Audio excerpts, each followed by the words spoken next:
Yuk, dukung UFIT TV dengan belanja di UFIT Store. www.ufitstore.com. Bismillahirrahmanirrahim. Assalamualaikum warahmatullahi wabarakatuh.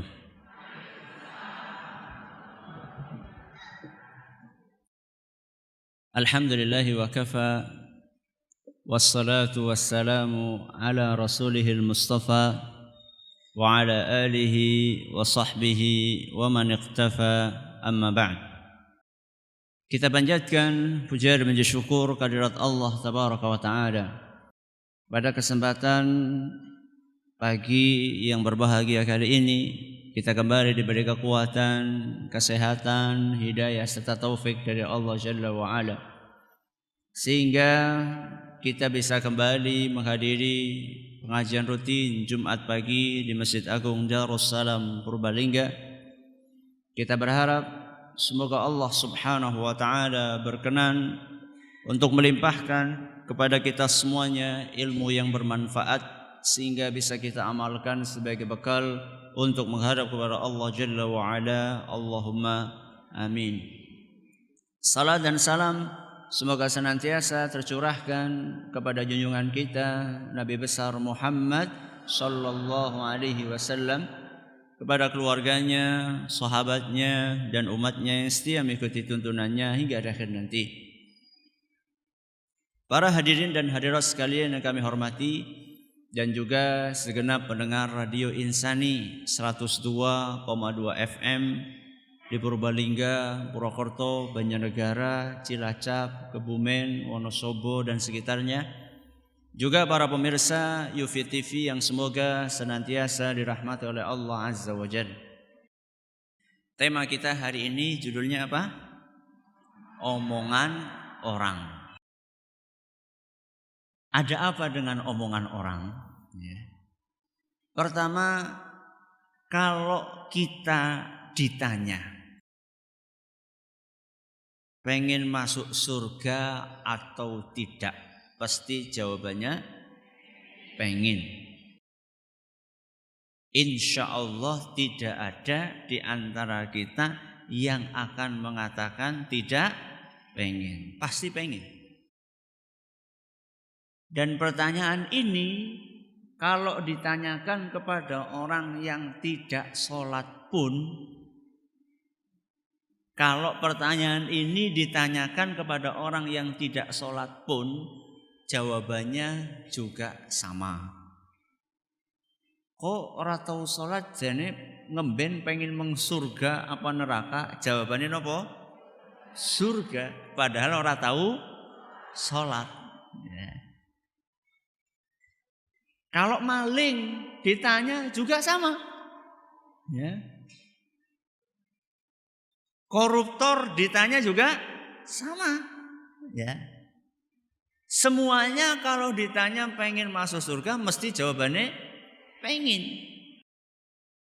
Akan tetapi jamaah sekalian yang kami hormati, untuk masuk surga itu tentu butuh perjuangan. Butuh pengorbanan, butuh usaha, butuh amal. Karena surga itu tidak gratis. Sing gratis niku raskin, nggih. Oh bayar. Ujarku. Surga itu gak gratis, butuh pengorbanan. Dan pengorbanan yang harus dilakukan itu bukan pengorbanan yang ringan, tapi pengorbanan yang berat, ya. Dan di antara pengorbanan tersebut adalah orang yang pengen masuk surga, dia harus berusaha untuk senantiasa mengikhlaskan seluruh amalan dia hanya untuk Allah. alias melakukan sesuatu karena Allah, meninggalkan sesuatu karena Allah. Itu salah satu syarat mutlak. Jadi orang yang pengen masuk surga, syarat mutlaknya melakukan sesuatu karena Allah, meninggalkan sesuatu juga karena Allah.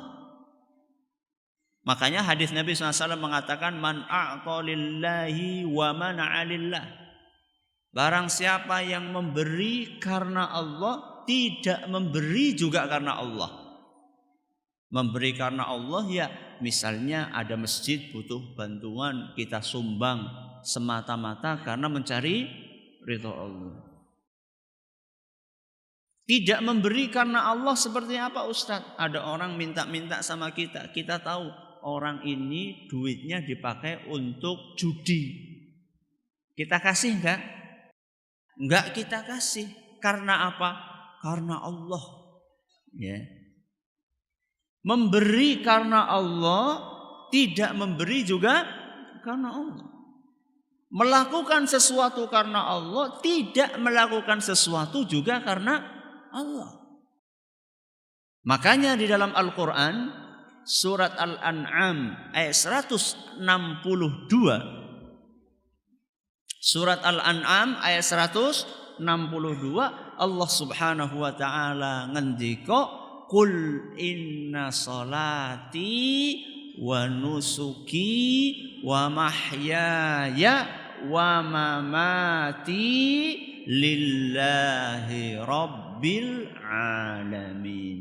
Katakanlah inna solati, sesungguhnya solatku, wa nusuki, ada yang menerjemahkan sembelihanku, ada yang menafsirkan ibadahku. Ya, solatku, sembelihanku, ibadahku, wa mahyaya, napa mahyaya? Hidupku, wa mamati, matiku. Buat siapa? Lillahi rabbil alamin. Hanya untuk Allah, Rabb semesta alam. Jadi ayat ini mengajarkan kepada kita seluruh aktivitas yang kita kerjakan di muka bumi ini seharusnya itu semuanya karena Allah. Bahkan orang-orang yang beriman, yang imannya sudah tinggi, sampai aktivitas yang sifatnya mubah.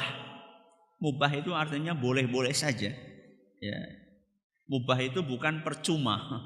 Kalau mubah dalam bahasa Jawa artinya apa? Percuma. Ya.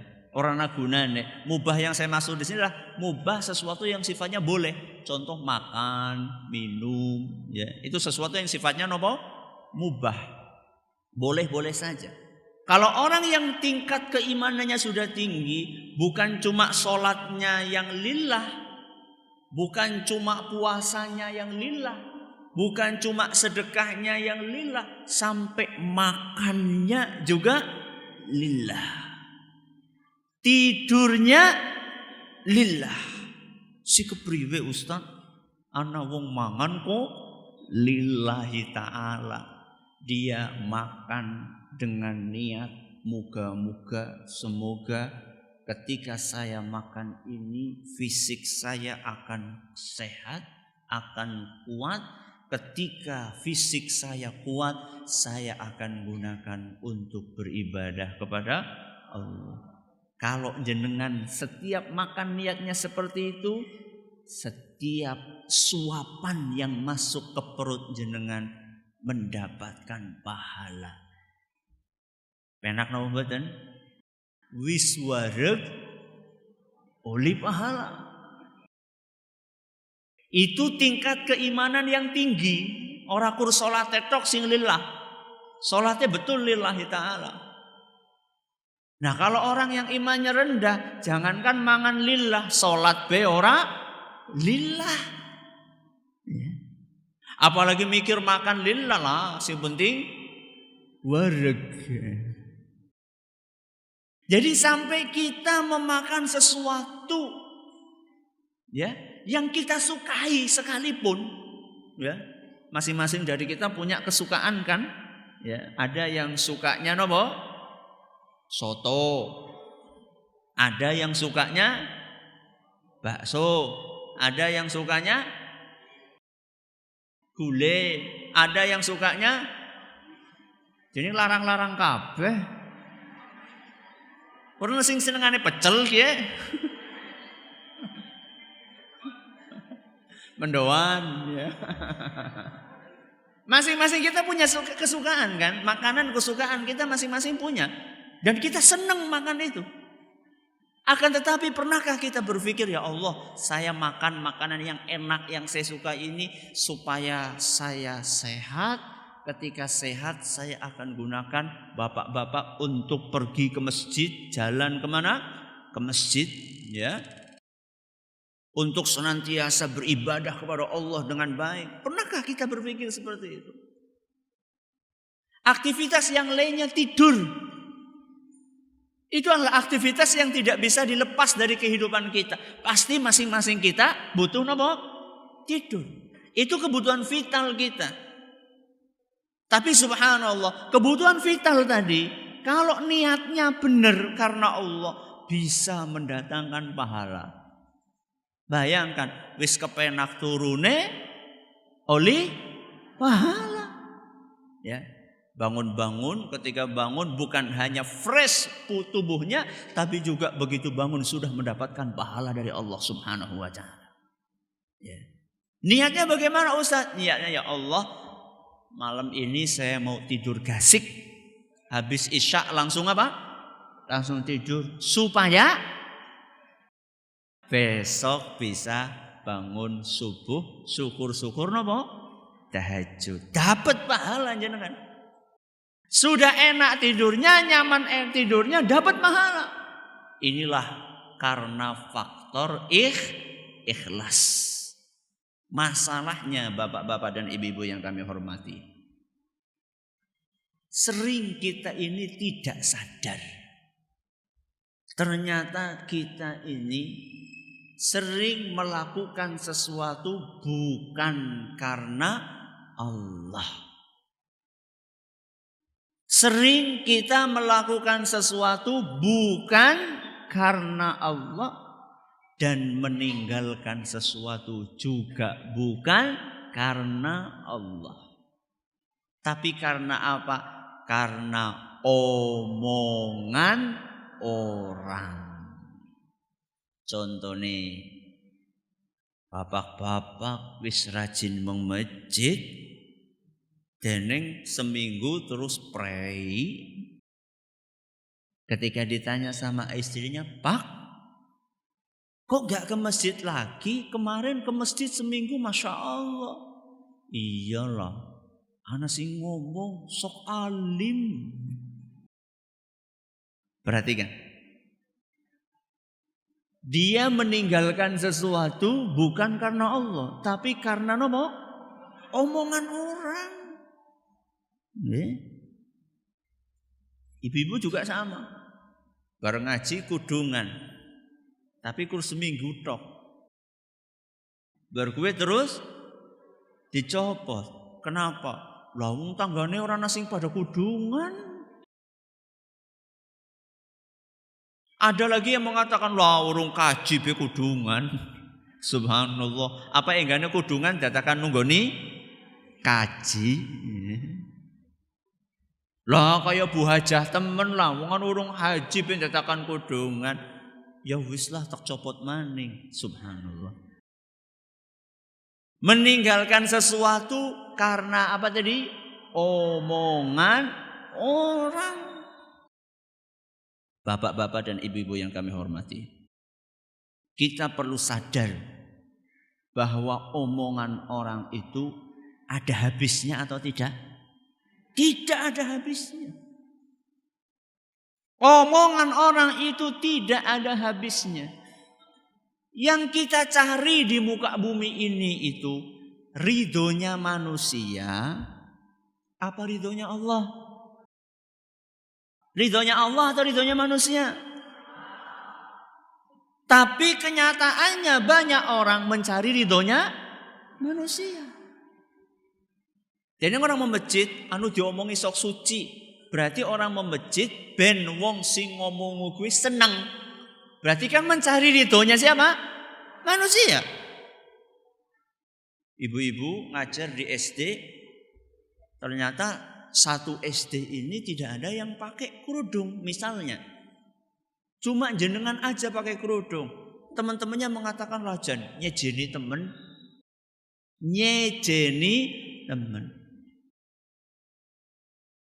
Tampil beda, yang lainnya pakai kerudung, umumnya yang lain aja lah. Akhirnya dia copot kerudung, cuma ingin mencari ridhonya manusia. Ketahuilah jamaah sekalian kami hormati, ridhonya manusia itu sesuatu yang mustahil untuk jenengan dapatkan. Orang mungkin. Kenapa Ustadz? Karena masing-masing punya pandangan sendiri-sendiri. Panjenengan lakukan sesuatu ben si A seneng, belum tentu si B seneng. Okay? Sebaliknya si B seneng, si A ora seneng. Lho sing digolet senenge si A apa senenge si B? Itulah kalau orang pekerjaannya cuma mencari omongan pujian dari orang. Saya kasih cerita, ya. Wallahu alam ini kisahnya nyata atau tidak, tapi sering disebutkan di buku-buku. Kisah seorang kakek beserta cucu dan keledainya. Kakek, cucu, keledai. Keledai ngertos? Udu kedele. Napa? Keledai. Keledai niku nggih tunggangan lah, tunggangan ya kayak jaran tapi lebih cilik. Cerita seorang kakek, cucu dan keledai. Mereka bertiga keluar rumah melakukan sebuah perjalanan jauh. Begitu keluar rumah, kakek bilang sama cucunya, "Nak, Cuk, kamu naik keledai ini. Biar kakek yang nuntun keledai ini." Berjalan. Masuk di suatu kampung.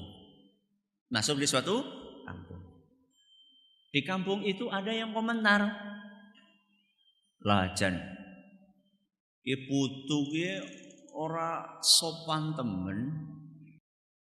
Cucu ini kurang ajar. Wong masih muda kok naik, malah mbahnya yang disuruh nuntun. Kedengaran sama mbah tadi. Oh, kita keliru, Cuk. Biar aku yang naik saja, kamu yang nuntun. Akhirnya ganti posisi. Kakeknya naik keledai, cucunya nuntun. Melanjutkan perjalanan. Ketemu kampung yang lainnya. Sudah lewat kampung tadi, ketemu kampung lain. Ternyata ketika masuk kampung itu ada lagi yang komentar. Jan ki mbah-mbah ki ora melas temen. Wis gede esi numpak, malah sing cilik kon nuntun. Kepriwe jane? Kedengaran sama mbah-mbah tadi. Akhirnya, Cuk, ini katanya salah, turun. Ya, akhirnya kalau kayak gitu sudah kita naik berdua saja. Kita naik apa? Berdua. Ya, sudah. Akhirnya cucu, kakek, dua-duanya naik di atas keledai. Melanjutkan perjalanan. Masuk ke kampung berikutnya. Sampai di kampung berikutnya ada yang komentar. Ki orang melas temen karo keledene. Wong keledai kuru ditumpaki wong loro. Akhirnya kakek itu kepriwe jane sing bener iki. Akhirnya bilang sama cucunya, Cuk, ayo kita turun aja. Enggak usah naik. Dah. Akhirnya dua-duanya sama-sama nuntun keledai. Masuk ke kampung berikutnya. Ternyata sampai di kampung berikutnya ada lagi yang komentar. Ki wong dene nuwun sewu goblok temen. Lah wong gawa tunggangan kok malah ora ditumpaki. Bingung kakek itu. Wah, gimana, Cuk? Ya sudah, kalau kayak gitu ayo kita gotong saja keledainya. Jadi setelah itu kakek dan cucu gotongan keledai itu digotong. Kira-kira ada yang komentar lagi enggak? Komentarnya lebih. Kiwong kalau tadi maaf tadi mengatakan goblok, yang ini mengatakan apa? Kiwong goblok banget, nggawa keledai malah digotong. Nun sewu Bapak Ibu yang kami hormati. Walaupun mungkin kita tidak akan seperti itu insya Allah ya. Masa duwe jaran malah jarannya digotong. Tapi subhanallah, ada praktek-praktek kita yang mirip dengan seperti itu. Ya. Jadi melakukan sesuatu karena diomongi sama orang. Loh kok dene kayak kiye? Terus kepriwe? Ya kayak kiye. Melakukan. Setelah itu diomong lagi sama orang. Dene kayak gue, terus kepriwe? Kayak kiye. Akhirnya berubah lagi. Ada manusia-manusia jenisnya itu seperti air di atas daun talas. Nopo air di atas daun talas? Tidak punya prinsip. Tidak punya pendirian. Yang ada yang dia pikirkan nanti apa kata orang. Bapak-bapak dan ibu yang kami hormati. Panjenengan itu kalau sudah ngaji, sudah belajar agama, sudah mengetahui ini halal, ini haram, ini tauhid, ini syirik, ini sunnah, ini bid'ah, ini ibadah, ini maksiat. Kalau sudah tahu itu, harus punya prinsip. Ya. Jangan mau kita ngalor melu, ngidul melu, ngidul. Tanggane nyemplung sumur melu, nyemplung sumur. Lah ya orang ngasih kayak gue, ana sing lebih parah. Tanggane nyajen melu, nyajen. Itu pada bayi menyemplung sumur melu, nyemplung sumur. Kita ini sudah ngaji, sudah tahu ini gak benar. Ya, ini syirik. Ini tidak sesuai dengan tuntunan agama. Harus punya prinsip. Ya. Kalau misalnya hidup kita cuma dasarnya ikut-ikutan, ketahuilah bahwa orang yang kita ikuti itu tidak akan membantu kita nanti di akhirat. Ibu-ibu, ketika panjenengan tidak pakai jilbab, alasannya wah diomongi wong, kanca arisan, kanca dasawisma, kanca napa malih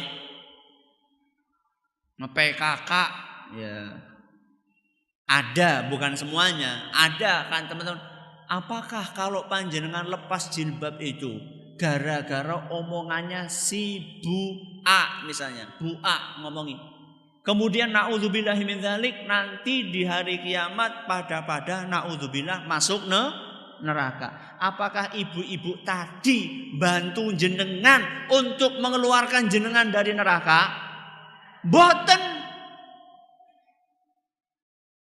Dia tidak akan bantu kita keluar dari neraka, apalagi memasukkan kemana? Ke surga.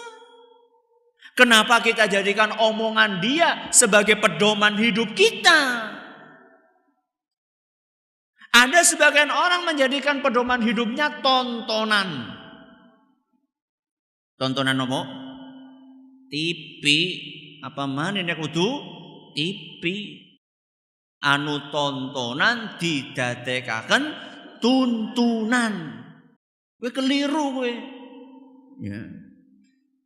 Kenapa kok pakaiannya kayak gitu? Lah kayak artis anu, ya nyontone apa? Artis si kepriwe. Nyontohnya itu ajaran Allah, ajaran Rasulullah. Itu yang akan membantu kita. Yang bisa memberi syafaat buat kita antara lain adalah Rasulullah SAW. Maka kalau kita ingin mendapatkan syafaat Rasul SAW, ikuti tuntunannya Rasul SAW. Jadi omongan orang itu bahaya loh, bapak-bapak yang kami hormati. Ada yang dampaknya bisa fatal. Contohnya Abu Thalib. Sinten Abu Thalib niku? Pamannya Rasul SAW. Abu Thalib pamannya Rasul ini meninggalnya dalam keadaan Islam atau kafir? Kafir. Tahu nggak kenapa? Gara-gara takut omongan orang. Maka saya bawakan perkataan beliau. Beliau pernah bersyair. Kata beliau, walaqad alimtu bi anna dina Muhammadin min khairi adyanil bariyati dina. Sungguh aku yakin bahwa agamanya Muhammad itu agama yang terbaik di muka bumi ini. Yakin. Abu Thalib yakin bahwa agama Islam yang dibawa oleh Rasul itu agama yang terbaik. Yakin dia. Seyakin-yakinnya. Loh, wis yakin jeneng orang melebu. Apa jawabannya? Laulal malamata au hadhara masabbatin. Andaikan bukan karena celaan dan khawatir adanya ejekan. Berarti karena wedi mbok diecek. Ya. Tadi memejit mbok diecek sok suci. Ibu-ibu pakai jilbab mbok dikatakan sok solehah, ya, sok alim, ya. Karena takut celaan tersebut la wajadtani samhan bidzalika mubina, niscaya engkau akan mendapati diriku menerima ajaran Islam secara terang-terangan. Lihat bahayanya menjadikan omongan orang itu sebagai pedoman sampai taraf tidak mau masuk Islam. Dan nanti naudzubillah min dzalik lama-lama bisa jadi orang Islam murtad karena omongan orang. Bisa jadi itu. Ya.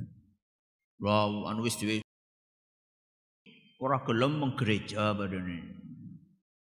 Ora berterima kasih temen misalnya. Bisa jadi seperti itu nanti. Dan sekarang cukup masif. Ya, gerakan kristenisasi ya cukup masif. Pendekatan misionaris, hari ini dikasih kerdus mie, besok dikasih apa, besok lagi dikasih motor, besok lagi dikasih kredit apa. Ya. Nanti lama-lama kan, lah jan orang kepenak temen, wis dhewe kiye orang melu menganah. Berarti kan sampai taraf murtad keluar dari agama Islam karena pakewuh tadi. Ini pakewuh yang tidak pada tempatnya. Jadi pakewuh itu ada yang baik, ada yang jelek. Ya, pakewuh yang jelek tuh kayak ini tadi. Lah orang kepenak temen wis dhewe kayak kiye orang mangkat menganah. Maka ini hati-hati jamaah sekalian kami hormati. Maka yang kita cari itu ridhonya Allah apa ridhonya manusia? Ridhonya Allah. Kita ini nggak mungkin selamat dari omongan orang, mustahil. Makanya Imam Syafi'i beliau pernah mengatakan, barang siapa yang mengira akan selamat dari omongan orang, fahuwa majnun. Majnun artinya apa? Orang waras. Jadi barang siapa yang mengira bahwa dia itu selamat dari omongan orang bakal diomong nang wong, kuwi wong sing ora waras. Kata Imam Syafi'i seperti itu. Kenapa? Karena Allah saja diomongin nang wong. Sinten? Allah. Allah niku kurange napa? Allah niku kurange napa? Mboten wonten kekurangane. Saja diomongi sama orang. Ada yang mengatakan Allah itu pelit. Astagfirullah. Allah katanya apa? Pelit. Siapa itu yang ngomong kayak gitu? Orang Yahudi. Orang apa? Orang Yahudi. Ya. Yadullahi maghlulah. Kata orang Yahudi dalam Al-Quran diceritakan tangannya Allah itu terbelenggu, maksudnya pelit. Bayangkan, Allah saja dihina. Apa maning? Nyong kali jenengan. Ya. Perhatikan Bapak Ibu yang kami hormati. Panjenengan jadi orang baik, diomong napa mboten? Diomong. Panjenengan jadi orang jahat, diomong napa mboten? Diomong. Terus mendingan jadi wong apa? Wong apik. Ustaz, masa jadi wong apik diomong? Iya iyalah. Karena orang-orang yang jahat tidak suka kalau jenengan baik. Kalau jenengan baik diomong sama wong jahat. Jenengan jahat diomong sama wong apik. Mendingan jadi wong apik. Ngaji diomong, nyolong diomong. Mendingan ngaji. Ya. Bapak-bapak, ibu-ibu, ini biasanya nuwun sewu, ya. Pengajian Jumat pagi ini terkenal dengan pengajian pensiunan. Tapi alhamdulillah banyak yang muda-muda, ya. Tapi akeh sing pensiun. Alah, ngaji nengana anu isine wong tua-tua tok sing wis pada perek. Bajule jane. Wong nyolong ya diomong. Ngaji ya diomong. Gak usah pedulikan omongan orang. Anggap saja angin lalu. Nun sewu ini ada ungkapan anjing menggonggong, kafilah tetap berlalu. So rasa dipedulikan. Ngaji baik. Ya. Mungkin ada di antara jamaah sekalian yang dengerin radio Insani 102,2. Radio isinya kurang ngaji tok. Panjenengan dengerin pengajian diomong, dengerin radio sing isine kur nyanyi tok ya di omong. Sing sijine oli pahala, sing sijine oli dosa. Golet pahala diomong, golet dosa diomong. Pilih mana? Yang golet pahala ya. Makanya jangan terlalu menjadikan omongan orang ini sebagai ukuran. Makanya ada seorang ulama menambahkan, omongan orang itu seperti bongkahan-bongkahan batu besar. Jadi panjenengan kalau bangun rumah itu kan suka beli batu belah, nggih. Batune nopo? Gede-gede. Omongan orang, kata ulama ini seperti bongkahan-bongkahan batu besar. Ada orang ketika diomongi sama orang itu bongkahan batu besar itu ditaruh di atas pundak. Saben ana wong ngomong, bruk. Wong ngomong, bruk. Wong ngomong, bruk. Apa dadine? Ya pundaknya enggak kuat. Pundaknya enggak kuat. Makanya ada sebagian orang seteruk karena omongan orang. Ya diomong kiye, dipikir terus. Ana wong ngomong anu dipikir. Nganti ora bisa mangan. Wong ngomong anu maning dipikir nganti ora bisa ngombe. Ngesuk wong ngomong maning dipikir nganti ora bisa turu.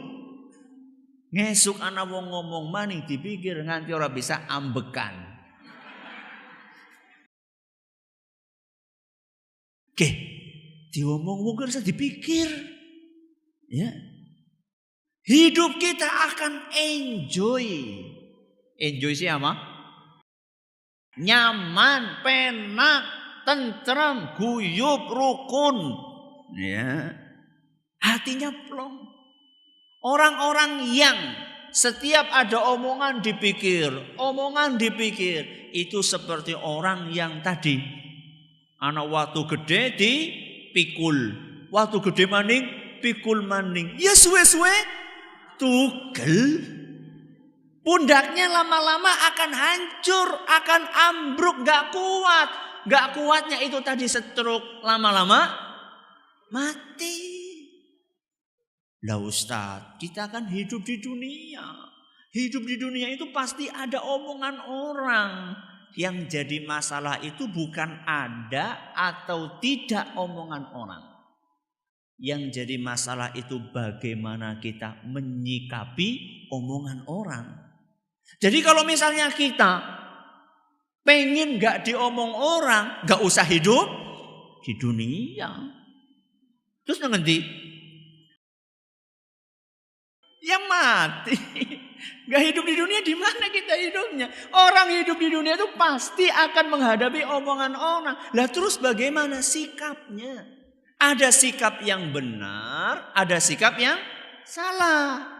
Sikap yang salah tadi, ada omongan orang dipikul, nganti orang kuat, ambruk dewek. Terus yang benar bagaimana? Yang benar kata ulama tadi, jadikanlah batu-batu tadi ditata rapi di bawah telapak kaki jenengan. Nek mau kan anak watu dia mah pikul, watu dipikul. Oh salah. Yang betul ada orang ngomong brukakan ngisor, bruk diidak. Paham maksudnya? Apa maksudnya coba? Rasa direken kue maksudnya. Alias ora usah digoplek, alias gak usah dipedulikan. Cuek. Tapi aja kayak bebek. Ya. Orang ngomong taruh di bawah. Lama-lama kan semakin banyak. Kemudian panjenengan naik di atasnya. Jenengan tambah nopo? Tambah dhuwur. Itu yang benar. Ustaz, omongan orang itu kan ada yang baik, ada yang jelek. Apakah semua omongan itu kita injek-injek tadi Ustaz? Oh ya enggak. Kalau omongan yang baik kita jadikan sebagai sarana untuk memperbaiki diri. Misalnya ada orang ngomong, Bu, wis tua urung nganggo kudung bae. Nunggoni apa sih Bu? Enggane nunggoni dikudungi nganggo mori apa? Itu omongan baik napa jelek? Baik. Ya, itu omongan baik. Oh iya ya, masa sih dadakan dikudungi mori. Pak, wis sepuh ya. Belum juga ke masjid. Apa ngenteni dianter neng tangga-tanggane memejit? Napa niku? Digotong ya. Alias nuwun sewu wis mati. Ora tahu memejit, ujug-ujug memejit tempatnya nang ngarepe imam. Ora tahu memejit, ujug-ujug begitu memejit nang ngarepe imam. Napa? Disolati. Biasanya mbok salat nang mburine imam. Ki saking masyaallah nganti nang ngarepe imam. Ini masukan omongan baik apa jelek? Kalau omongan model seperti ini, jadikan itu sebagai tangga di bawah kaki untuk naik. Sehingga panjenengan itu semakin hari semakin tinggi. Makanya tadi saya katakan batunya ditaruh di mana? Di bawah. Nanti naik. Panjenengan berarti semakin baik. Besok lagi ada omongan yang baik lagi, tumpuk lagi, naik lagi. Sehingga kita ini semakin hari kehidupannya semakin baik. Ya. Jadi aja awit mien kelas 1 SD bae ora munggah-munggah. Maksudnya kawit mien salate Jumatan bae, ora nambah nambah. Kuwi jenenge kelas 1 SD ora munggah-munggah. Ya. Nek tahun wingi kur Jumatan tok ya ora ketang sikit tambahi napa? Maghrib Isya. Ya, seperti itu. Itu kalau omongannya baik. Nah, kalau omongannya jelek kayak tadi itu, rajin ngaji, ana sing ngomong lho jan unggal dina kerjane kur ngaji bae nganti kapan jane golek arep ngaji. Atau panjenengan nyetel radio isinya cuma Al-Qur'an, pengajian, ada yang dojon dina-dina umahe isinya Quran. Itu omongan jelek napa baik? Omongan jelek. Kalau omongan jelek yang seperti itu, seperti yang katakan tadi, taruh di bawah kaki terus di napa? Itek. Alias tidak usah dipedulikan. Ini yang dapat kami sampaikan pada kesempatan kali ini. Semoga bermanfaat buat kita semuanya. Monggo kalau ada yang mau bertanya silahkan.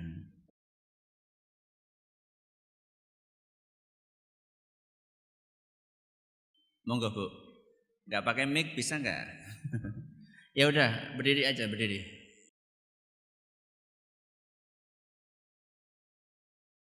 Waalaikumsalam warahmatullahi wabarakatuh.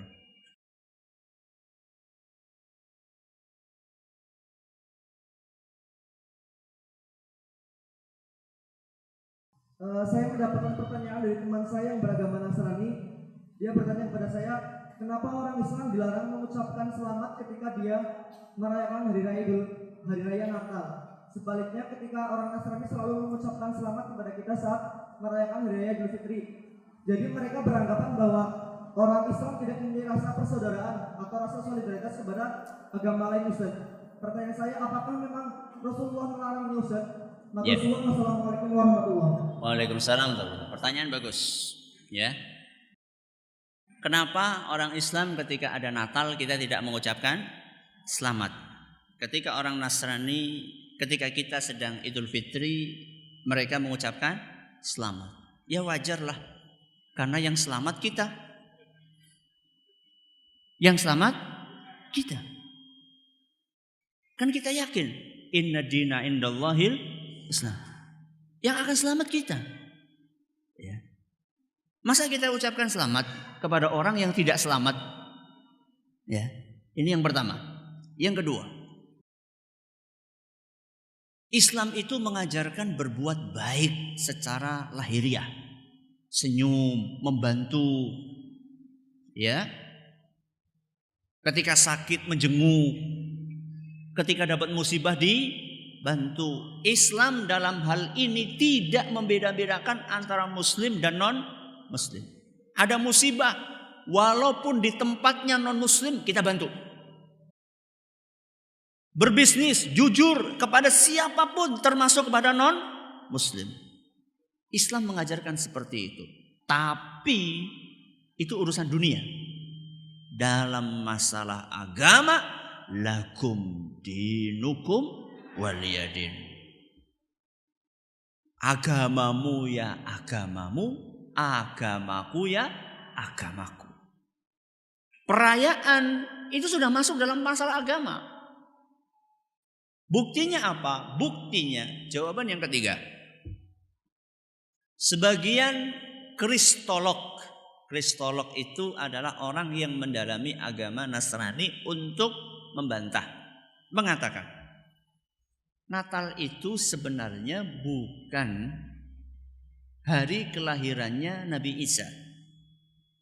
Akan tetapi Natal itu adalah hari dilantiknya Nabi Isa oleh para pembesar agama tersebut menjadi Tuhan. Nopo? Dilantik menjadi nopo? Tuhan. Ujarku dilantik jadi lurah. Dilantik menjadi Tuhan. Karena sebenarnya Nasrani itu awalnya cuma mengakui satu Tuhan, yaitu siapa? Allah. Tapi kemudian mendapatkan perubahan, mengalami perubahan oleh orang-orang yang kurang bertanggung jawab. Akhirnya mereka meyakini Tuhan itu tiga. Ada Tuhan Bapa, ada Tuhan Anak, ada Roh Kudus. Tuhan anak itu adalah Nabi Isa. Dan Nabi Isa itu dilantik, diresmikan oleh mereka sebagai Tuhan pada tanggal itu. Berarti kalau kita ucapkan selamat Natal, apa artinya? Selamat atas dilantiknya Nabi Isa sebagai Tuhan. Bener apa gue selamat ya? Yura bener. Masa ada kesyirikan diucapkan selamat ya? Jenengan sudah melakukan kesyirikan? Enggak. Ini yang ketiga. Yang keempat, mengucapkan selamat atas perayaan agama lain. Itu hukumnya tidak boleh berdasarkan ijma' para ulama. Tidak ada perbedaan pendapat. Sebagaimana ijma' itu dinukil oleh Imam Ibnu Qayyim Al-Jauziyah rahimahullah. Ya. Sehingga itu bukan masalah khilafiyah. Makanya subhanallah, di antara teladan yang patut untuk kita contoh adalah ketika Buya Hamka. Ketika Buya Hamka, Allah yarham, Ketua Majelis Ulama Indonesia pertama Indonesia, ya, Ketua MUI pertama, yaitu Buya Hamka, beliau memilih untuk turun dari jabatan tersebut daripada harus memberi fatwa boleh mengucapkan selamat Natal. Karena saat itu ada desakan dari pihak penguasa agar MUI mengeluarkan fatwa boleh mengucapkan selamat Natal. Beliau katakan mendingan saya mundur, dan beliau benar mundur, turun dari jabatan itu daripada harus memberikan fatwa sesuatu yang tidak sesuai dengan keyakinan. Ini loh contoh ahli ilmu yang semoga istiqomah. Ya. Maka inilah yang harus kita contoh. Ya.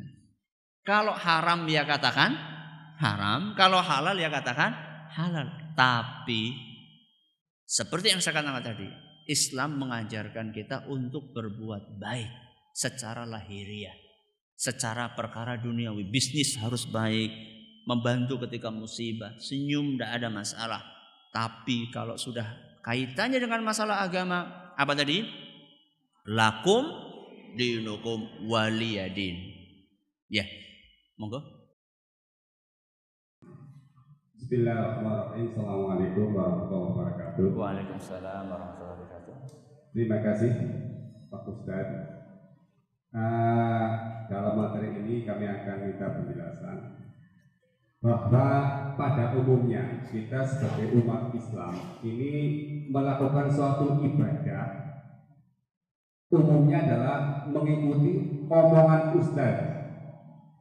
Kalau Ustadz berkata A, kita akan beribadah dengan A. Kemudian Ustadz lain mengatakan B, kita beribadah dengan B. Sehingga pada dasarnya ini kadang-kadang kita hanya mengikut saja kepada guru-guru kita. Dan pada umumnya kita ngaji itu tidak pada satu orang. Ada Ahad pagi, ada Jumat pagi, mungkin ada yang lain-lain. Dan kita kadang-kadang antara satu ustadz dengan yang lain kadang-kadang ada sedikit selisih. Bagaimana hal seperti ini? Kemudian yang kedua, kami pernah mendapatkan materi di sana dari Tunas Ilmu juga masalah bersih-bersih rumah, di mana kita harus membersihkan dari hal-hal syirik, keris, jimat dan sebagainya, termasuk ada piaraan anjing dan juga patung-patung. Kemudian yang perlu kami garis bawahi masalah foto keluarga. Apakah foto keluarga termasuk di dalamnya? Sebab itu katanya makhluk hidup. Kemudian kalau itu nanti akan mendapatkan jawaban iya, nah ini kami berpikir kita sebagai manusia pada umumnya baik muslim maupun non muslim, kemana-mana kita membawa gambar makhluk hidup berupa uang. Nah ini di kantong, sholat juga di kantong. Nah ini bagaimana? Apakah ini harus disikapi dengan yang seperti apa? Terima kasih. Wassalamualaikum warahmatullahi wabarakatuh. Waalaikumsalam warahmatullahi wabarakatuh. Pertama, omongan yang tidak baik itu adalah omongan dari orang yang tidak berilmu. Omongan yang tidak baik, yang tidak boleh kita ikuti, yang harus kita abaikan, itu omongan orang yang tidak berilmu. Contohnya kayak tadi, kok jadi ngaji baik, gue ngapa sih ngaji? Itu kira-kira omongan orang berilmu atau tidak? Tidak. Ngapa sih dadakan kudungan, tulis sumuk, itu omongan berilmu atau tidak? Tidak. Makanya tadi saya katakan, ada omongan yang baik, ada omongan yang jelek. Lah, kalau misalnya yang ngomong itu adalah orang yang memang punya ilmu, ustadz, mubalek, kiai, ya. Kalau orang itu berilmu, ya kita ikuti omongannya dia. Karena Allah berfirman, fas'alu ahla dzikri in kuntum la ta'lamun. Tanyalah kepada orang yang berilmu ketika kalian tidak tahu. Ya Ustaz, sekarang masalahnya kita ngaji ini tidak satu tempat. Karena tidak satu tempat, akhirnya kita temukan ini mengatakan A, ini mengatakan B. Begini, masalah ngaji tidak satu tempat gak ada masalah. Akan tetapi selektif ngaji harus. Selektif ngaji itu harus. Ya. Artinya selektif itu apa Ustaz? Artinya aja ngaji asal. Asalnya pengajian terus apa? Hadir. Tapi harus kita mengetahui apakah yang mengisi pengajian itu betul-betul memiliki kredibilitas ilmu yang cukup untuk isi atau tidak. Ustaz, apa ada pengajian-pengajian yang diisi oleh orang yang tidak kredibel? Bukan ada, banyak. Ya. Dan kalau kita lihat nuwun sewu di layar kaca alias di nopo TV, banyak pengajian sing modale sing penting lucu. Nggih napa mboten?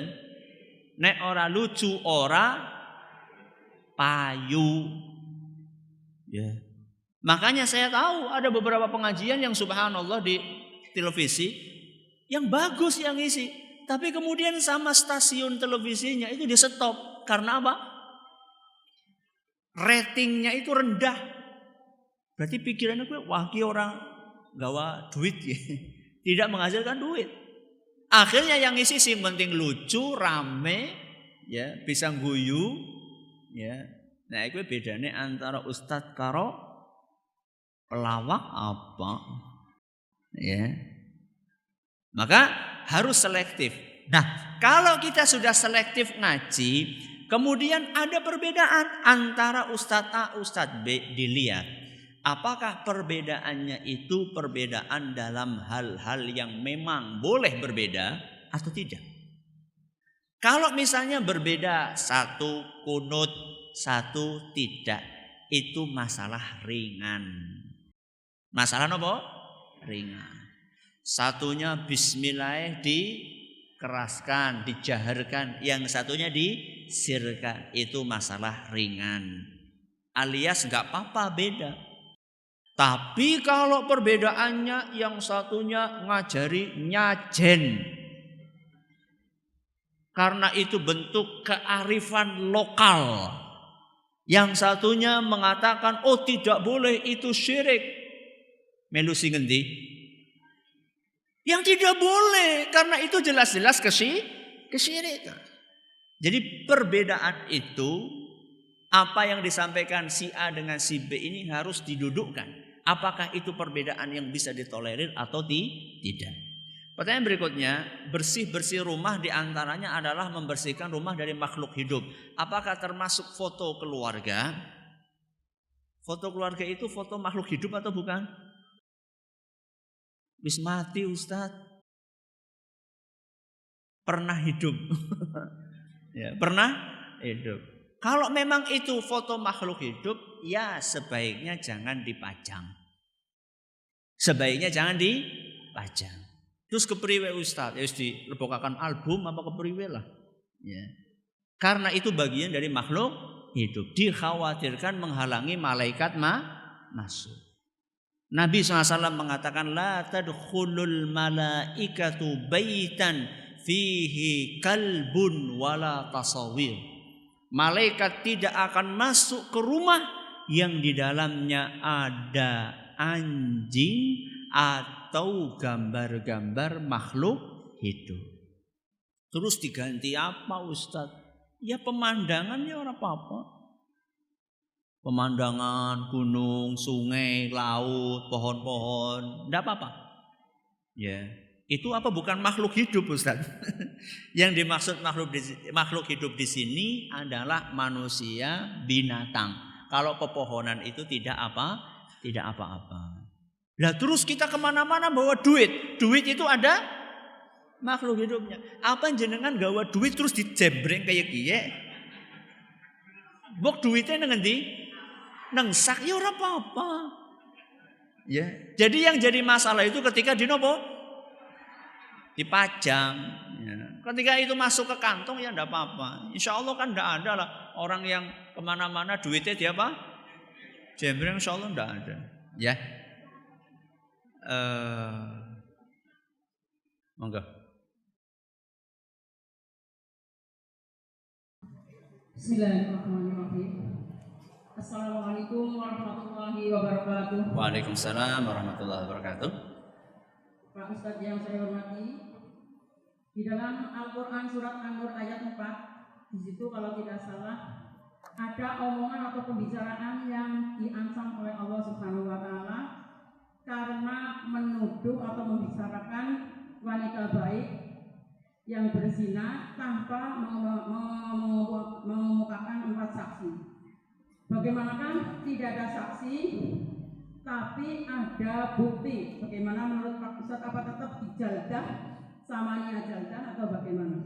Iya. Yang kedua, dalam Al-Quran surat An-Nur juga ayat 1 yang berbunyi kalau tidak salah, A'udzubillahi minasyaitonirrajim, az-zaniyatu waz-zani fajlidu kulla wahidin minhuma mi'ata jaldah. Tidak ada. Iya. Bagi orang yang berbuat zina di dunia tidak dijaldah, apakah di akhirat kita akan mendapat jaldah dari Allah Subhanahu wa taala? Terima kasih. Wassalamualaikum warahmatullahi wabarakatuh. Waalaikumsalam.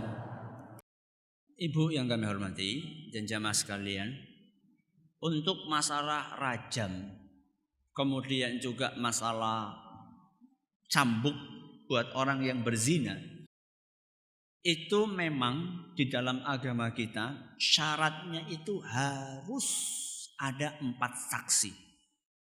Gak bisa diganggu gugat. Dan 4 saksi itu harus ngelihat dengan mata kepala sendiri. Maaf, kemaluan laki-laki masuk ke kemaluan perempuan. Jadi bukan sekedar krungu suara, tapi betul-betul ngelihat. Itu baru diterima. Baru diterima.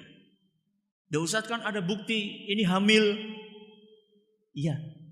Hamil itu bisa jadi hamilnya karena dengan siapa enggak tahu. Ya. Oh itu buktinya sudah masuk ke kamar Ustaz. Iya, di kamar ngapain? Mungkin cuma pemanasan saja. Ya, belum sampai berzina dalam makna yang vulgar yang saya katakan tadi. Ada fotonya Ustaz. Foto itu bisa direkayasa. Ya. Jadi dalam agama kita masalah rajam, kemudian masalah cambuk itu tidak segampang yang dibayangkan. Jadi harus betul-betul 4 saksi. Ustadz mana ada Ustadz orang di zaman mana ada orang berzina manggil saksi. Loh sekarang orang bikin film porno. Orang bikin film porno. Berapa yang menyaksikan? Tukang syutingnya ana, tukang make up-nya ana. Ya itu yang contoh-contohnya itu yang ada saksinya jelas. Ya, cuman saksinya di situ juga harus saksi yang kredibel. Bukan sembarang saksi, fasik juga enggak diterima. Makanya memang tidak bisa, harus ada saksi 4 dan itu adalah nas dari Al-Qur'an. Tidak bisa diganggu gugat. Kemudian kalau ketika di dunianya tidak dirajam atau tidak dicambuk, apakah nanti di akhiratnya akan dirajam? Tergantung dia taubat atau tidak. Kalau dia taubat dan taubatnya nasuha maka tidak, dengan izin Allah Subhanahu wa taala. Saya akan bacakan 2 pertanyaan yang masuk di sini. Ustadz, orang yang sudah mati meninggalkan tanah dan rumah, otomatis untuk anak-anaknya tanah tersebut termasuk amal atau bukan?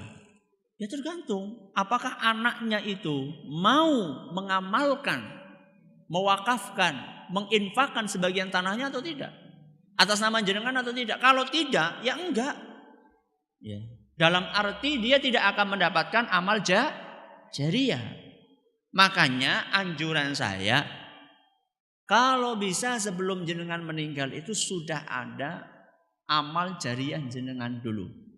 Entah tanah sebagian, untuk masjid, untuk musola, untuk madrasah, atau apalah. Atau kalau misalnya jenengan di situ nggak prospektif untuk bikin sekolah, masjid, jual itu tanah, duitnya untuk apa? Untuk bangun masjid, atau untuk pesantren, atau untuk lembaga pendidikan Islam, panti asuhan. Jadi punya amal jariyah. Ya, jangan nunggu anak. Kadang-kadang anak isoli warisan pikirannya apa? Gue dewek tok. Kelalen karo sapa? Wong tuane. Dan itu banyak kejadian seperti itu. Anak-anak yang maaf kalau menurut saya ini mendekati durhaka. Diwehi warisan na wong tuane 200 hektar. 200 hektar. Seubin orang nana diwakafakan. Kebangetan gue. Ya, makanya panjenengan ini kalau bisa sebelum meninggal sudah apa?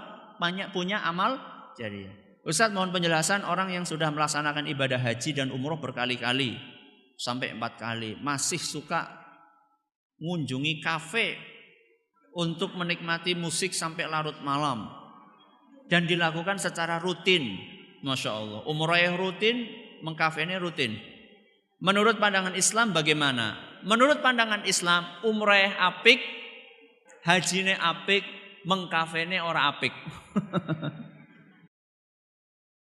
Jadi kayak gini, Ustaz, ada orang rajin ke masjid tapi pelit. Tapi nomo pelit. Jawabannya gampang, memejite apik, pelite elek. Ya, jadi jangan sampai nanti lah mendingan ora usah memejit pelit, mendingan ora usah memejit, salah. Yang betul memejite diterusakan, pelite dikurangi, syukur-syukur dibuang. Sama kayak gini, sudah haji masih suka ke diskotek, ya. Kalau seperti ya diskotike diilari, memejite hajinya diteruskan, ya. Cuman memang orang yang sudah berhaji itu memang perbuatannya itu sangat disorot oleh masyarakat. Makanya hati-hati ya. Dan jenengan ketika jadi simbol kebaikan kok melakukan keburukan, dosanya lebih gede. Panutan di masyarakat, tokoh masyarakat ketika melakukan dosa, maksiat, itu dosanya lebih besar dibandingkan yang bukan panutan. Waduh, sih kepriwe Ustaz. Kenapa gue? Karena ketika panjenengan panutan tokoh berbuat maksiat, maka akan dicontoh. Akan dicontoh sama pengikut jenengan. Nah, kalau orang bukan panutan melakukan berbuat maksiat cuma dia aja. Kalau ini panutan tokoh berbuat maksiat, maka akan banyak yang mengikuti, makanya dosanya lebih besar. Ini yang dapat kami sampaikan pada kesempatan kali ini. Terima kasih atas perhatiannya, mohon maaf atas segala kurangannya. Kita tutup dengan membaca subhanakallahumma wa bihamdika asyhadu an la ilaha illa anta astaghfiruka wa atubu ilaik. Assalamualaikum warahmatullahi wabarakatuh.